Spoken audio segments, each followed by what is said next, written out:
5 अगस्त 2019 को जम्मू कश्मीर का पुनर्गठन हुआ था और एक स्टेट से दो यूटीज में जम्मू कश्मीर विभाजित हुआ था। और उसके साथ साथ हम भली भांति जानते हैं कि इतिहास के पन्नों में 5 अगस्त का दिन एक महत्वपूर्ण दिन जम्मू कश्मीर के लिहाज से था। और उसके बाद केंद्र शासित प्रदेश जब जम्मू बना तो उस वक्त जो उपराज्यपाल जीसी मुर्मू थे और उनके बाद जम्मू कश्मीर में एलजी बने श्री मनोज सिन्हा, जिनका कल 5 साल का कार्यकाल पूरा हो चुका है। आपको बताते चलें कि 7 अगस्त 2020 को एक सीजन्ड पॉलिटिशियन जो अगर उनकी क्वालिफिकेशन की अगर बात करें, एमटेक रह चुके हैं और केंद्र में विभिन्न पदों पर आप मंत्री के तौर पर काम कर चुके हैं और एक तवील एक्सपीरियंस भारतवर्ष की राजनीति में मनोज सिन्हा का रह चुका है। और उन्होंने जम्मू कश्मीर में एलजी के पद पर 7 अगस्त 2020 को अपना कार्यभार संभाला था और कल उनके 5 साल पूरे हो चुके हैं। और अपने आप में ये 5 साल किस ओर इशारा कर रहे हैं कि वाकई जम्मू कश्मीर एक ट्रांसफॉर्मेशन फेज से बाहर निकल के आया है, क्योंकि जिस वक्त उनकी नियुक्ति जम्मू कश्मीर के उपराज्यपाल के रूप में हुई थी, उस वक्त चुनौतियां उनके समक्ष काफी थी। खासकर एब्रोगेशन ऑफ 370 यानी कि आर्टिकल 370 हटाए जाने के बाद जम्मू कश्मीर में शांति, स्टेबलाइजेशन और इंटीग्रेशन का एक बहुत बड़ा कार्य केंद्र की तरफ से उपराज्यपाल मनोज सिन्हा को भेजा गया था। और ये माना जा रहा है कि उस उद्देश्य की पूर्ति के लिए मनोज सिन्हा ने बेहतरीन कार्य किया है। और ये भी कहा जा रहा है कि विकास पुरुष के नाम पर एलजी मनोज सिन्हा के लिए ये शब्द बिल्कुल एप्ट है। 66 वर्षीय 66 years old LG Manoj Sinha की अगर बात करें, एक तवील एक्सपीरियंस उनका राजनीति में रहा है और पिछले 5 साल से जम्मू कश्मीर में उपराज्यपाल के पद पर आप कार्यरत हैं और कहीं ना कहीं कई चुनौतियों को पार करके जम्मू कश्मीर को विकास की नई गति प्रदान करते हुए नजर आ रहे हैं। और एक काम और कूल एक टेक्नोक्रेटिक स्टाइल में एलजी सिन्हा अपने कार्यशैली के लिए जाने जाते हैं और बखूबी उस अंदाज के लिए आप चिरपरिचित भी हैं। और यही कारण है कि इवन उनके क्रिटिक्स से भी उनकी जो प्रेज है वो सुनने में आती है। और अपने इस 5 साल के जो कार्यकाल की अगर बात करें, जम्मू कश्मीर के लिए क्या उपलब्धियां रही हैं, क्या अचीवमेंट्स रही हैं, उनके इस कार्य क्षेत्र में क्या चुनौतियां भी देखने को मिली हैं, लेकिन इन सब के बीच जो सबसे बड़ी नोटेबल जो मूव था, वो दरबार मूव की जो बाई एनुअल प्रक्रिया थी, उस पर एलजी मनोज सिन्हा ने विराम भी लगाया था। और उसके साथ साथ जो दरबार मूव की प्रक्रिया थी उसको रोका भी गया था। उसके साथ साथ digitization of land and revenue records एक बहुत बड़ा एडमिनिस्ट्रेटिव रिफॉर्म था इनके कार्य क्षेत्र में। और उनके साथ साथ आवाम की आवाज जो एक कार्यक्रम भी शुरू किया गया था, वो भी उसके रूप में भी वो जाने जा रहे हैं। लेकिन कैसा कुल मिलाकर एलजी मनोज सिन्हा का कार्यकाल रहा है, उस पर हम एक नजर डालते हैं। आपको बताते चलें कि उनकी जो की अचीवमेंट्स थी, अगर हम जम्मू कश्मीर के विकास की बात करें, इंफ्रास्ट्रक्चर की बात करें,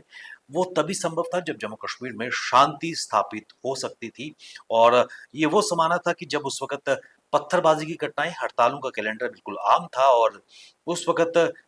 जो केंद्र की तरफ से मनोनीत किए गए थे एलजी मनोज सिन्हा। और सबसे महत्वपूर्ण बात, जीरो टॉलरेंस ऑन टेररिज्म एक जो नीति केंद्र सरकार की थी, उसको पूरी तरह जम्मू कश्मीर में एलजी मनोज सिन्हा ने इंप्लीमेंट किया। उसके साथ साथ जो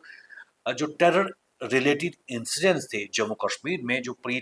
2019 से पहले जो लगातार हुआ करते थे, उनमें भी एक drastic reduction LG Manoj Sinha के कार्यकाल में देखने को मिली। और इसके साथ साथ जो विभिन्न अलगाववादी नेता थे या उनके जो नेटवर्क्स थे, उन पर भी अंकुश इस 5 साल में लगाया गया, जिसमें जो जमात इस्लामी थे और बाकी चीजें थी, उन पर एक अंकुश उन संस्थाओं पर लगाया गया था। और ये उसके बाद जो विकास की नई गाथा जम्मू कश्मीर ने लिखी है, उस पर हम बात करते हैं। इस 5 साल के कार्यकाल में एलजी मनोज सिन्हा के कार्यकाल की अगर बात करें तो लगभग 1.18 लाख करोड़ रुपए की डेवलपमेंट प्रोजेक्ट्स यहाँ पर जम्मू कश्मीर में इनिशिएट किए गए। और आपको ये भी बताते चलें कि जो नेशनल हाईवेज के जो प्रोजेक्ट थे, जिनमें टनल्स थी, जेड मोर टनल जोजिला, उसके अलावा बनिहाल काजीकुंड टनल, और ये सब इन 5 साल में संभव हो पाए हैं। और इसके साथ साथ जो पावर प्रोजेक्ट्स जम्मू कश्मीर की अगर बात करें, मैसिव उसमें बढ़ावा मिला है। और जिसमें हम कीरू की बात करें, रटले की अगर बात करें, उनको इन 5 साल में काफ़ी बढ़ावा मिला है। और सबसे महत्वपूर्ण बात है, एलजी मनोज सिन्हा के कार्यकाल में अगर पर्यटन की बात करें, तो अतिशयोक्ति ना होगी कि एक मेजर टूरिज्म बूस्ट इन 5 सालों में मिला और लगातार टूरिज्म कैंपेन और इंफ्रास्ट्रक्चर अपग्रेडेशन इन सालों में देखने को मिली और यही कारण था कि वर्ष 2023 में लगभग 2 करोड़ से ज़्यादा टूरिस्ट का फुटफॉल यहाँ पर देखने को मिला। इसके अलावा सरकार की अकाउंटेबिलिटी और रिफॉर्म्स की अगर बात करें तो जेके आईजीआरएम्स रिवैम्प्ड ग्रीवेंस रिड्रेसल जो प्रोग्राम था उसको इनिशिएट किया गया जिसमें 90% रेजोल्यूशन रेट था, यानी कि जो लोगों की ग्रीवेंसेस थी उनको एड्रेस किया गया। इसके अलावा डिजिटल जीएनके मिशन की भी शुरुआत की गई और 1000 से ज़्यादा सर्विसेज जिनको ऑनलाइन लाया गया और लोग अपने खिदमत सेंटर के माध्यम से, अपने मोबाइल्स के माध्यम से इन डिजिटल स्कीम्स का फ़ायदा ले रहे हैं और कहीं न कहीं जो डिजिटल रेवोल्यूशन पूरे भारतवर्ष में आया है, उसका भी फ़ायदा ले रहे हैं। इसके साथ-साथ बैक टू विलेज प्रोग्राम्स की अगर बात करें, माई टाउन माई प्राइड जो फ्लैगशिप आउटरीच प्रोग्राम्स थे उनको भी और गति दी गई है। इसके अलावा सरकार की तरफ से ये भी कहा जा रहा है कि लगभग 30,000 से ज़्यादा गवर्नमेंट जॉब्स फिल की गई हैं एक ट्रांसपेरेंट तरीके से, जिसमें जेकेएसएसबी और पब्लिक सर्विस कमीशन के तहत ये असामियां पूरी की गई हैं। लॉ एंड ऑर्डर की अगर बात करें कि जीरो टॉलरेंस और टेरर को लेकर लगातार शांति जम्मू कश्मीर में देखने को मिली है और खाली एक बाइसरन की जो घटना है जो कहीं ना कहीं एक सिक्योरिटी लैप्स था जिसको खुद जम्मू कश्मीर के एलजी मनोज सिन्हा ने एडमिट किया, लेकिन उसके बावजूद शांति का माहौल यहाँ पर आया। पत्थरबाजी की घटनाएं इतिहास के पन्नों में खत्म हो गई और जम्मू कश्मीर, खासकर कश्मीर की अगर बात करें, बदलता हुआ जम्मू कश्मीर सामने आया। इन्वेस्टमेंट और इंडस्ट्री की अगर बात करें तो कहीं ना कहीं जम्मू कश्मीर की अर्थव्यवस्था बढ़ती हुई नजर आई है। 80,000 करोड़ से ज्यादा इंडस्ट्रियल इन्वेस्टमेंट प्रपोजल्स देखने को मिली हैं, खासकर जम्मू कश्मीर न्यू जीएन की इंडस्ट्रियल पॉलिसी 2021 के तहत। उसके साथ साथ ग्लोबल इन्वेस्टर्स समिट भी लॉन्च किया गया जिसमें बाहर से जो इन्वेस्टर्स थे जम्मू कश्मीर आए हैं और प्राइवेट इन्वेस्टमेंट्स को भी ल्योर करने का प्रयास किया गया। सरकार की तरफ से जो फोकस इन 5 सालों में खासकर देखने को मिला वो आईटी सेक्टर था, टूरिज्म था और उसके अलावा मैन्युफैक्चरिंग सेक्टर्स को प्रमोट करने का प्रयास किया गया। युवाओं की अगर बात करें, युवाओं को लेकर जम्मू कश्मीर में एक नया इकोसिस्टम स्टार्ट हुआ और वो स्टार्ट अप्स का इकोसिस्टम था और युवाओं को यहाँ पर प्रेरित किया गया, मोटिवेट किया गया। मिशन यूथ एक एंगेजिंग यूथ प्रोग्राम था जिसमें युवाओं को एंगेज करके न केवल एंटरप्रेन्योरशिप, स्पोर्ट्स और कैपेसिटी बिल्डिंग की तरफ प्रमोट किया गया। और इसके अलावा महिलाओं की अगर बात करें, महिला उद्यमियों को बढ़ावा देने के लिए तेजस्विनी स्कीम्स भी लॉन्च की गई और इसके अलावा विभिन्न जो जिलों में स्कॉलरशिप, कैरियर काउंसलिंग और स्किल ट्रेनिंग भी युवाओं के लिए पूरे जम्मू कश्मीर के विभिन्न डिस्ट्रिक्ट में देखने को मिली। इसके साथ साथ शिक्षा की बात करें, सेहत की बात करें, हेल्थ सेक्टर की अगर बात करें तो